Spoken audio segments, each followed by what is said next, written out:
السلام عليكم ورحمة الله وبركاته. ازيكم؟ اخباركم ايه؟ ان شاء الله هنعمل مع بعض النهاردة كفتة داوود باشا بالفراخ مش باللحم. معايا نص كيلو فراخ مفرومة ناعم. النص كيلو دوت صدور على وراك.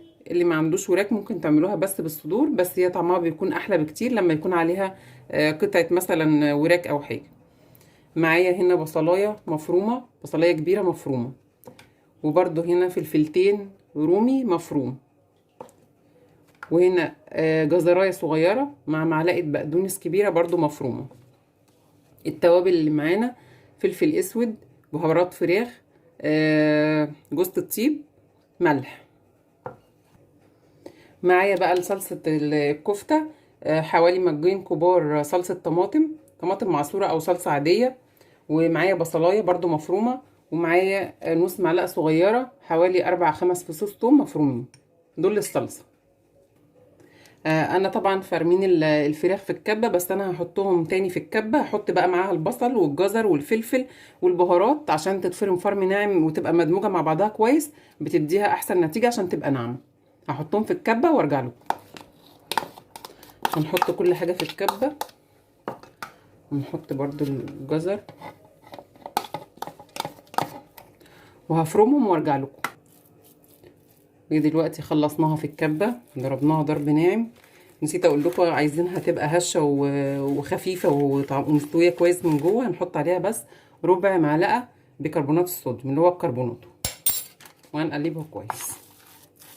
حطيت بقى عليها التوابل اللي قلنا عليها وهنقلبها كويس. وعشان تسهل علينا الكفته ما تلزقش في ايدنا واحنا بنشكلها، نقطه زيت كده في طبق وايه ندهن ايدينا وبعدين نعمل الكفته، ونعملها كده كور كده صغيره.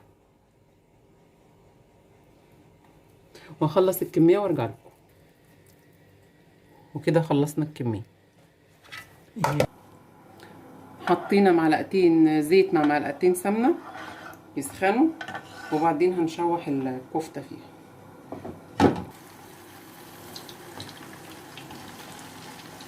نشوحها كده تشويحه، وبعدين هنعمل الصلصه. هنقلبها لحد ما تتشوح كلها كويس من كل الجوانب.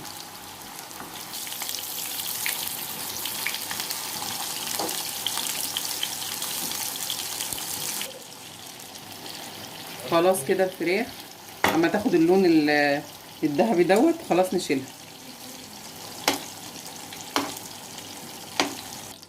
ودلوقتي مكان ما شوحنا الكفته هنحط الثوم،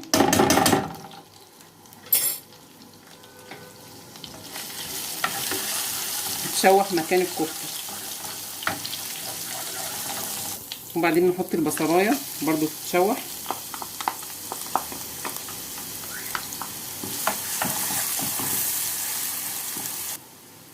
في الخطوه دي اللي عايز يحط شطه مفرومه يحط، لكن اللي مش عايز مش مشكله. انا بحب احط شطه، احط معلقه شطه،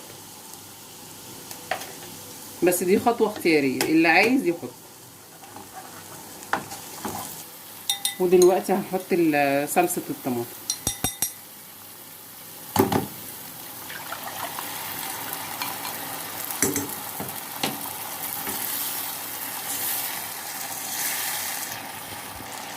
دلوقتي هنحط للصلصه شويه ملح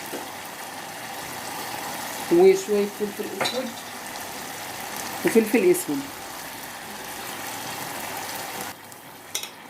ودلوقتي هحط الكفته،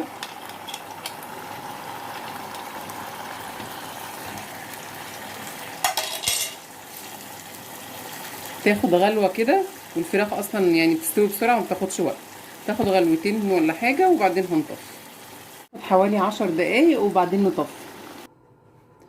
وبكده تكون خلصت وصفتنا النهارده. ان شاء الله يا رب تنال اعجابكم، واللي تعجبه الوصفه يعمل لايك وشير واشتراك في القناه عشان يوصلوا كل جديد من فيديوهاتنا. والسلام عليكم ورحمه الله وبركاته.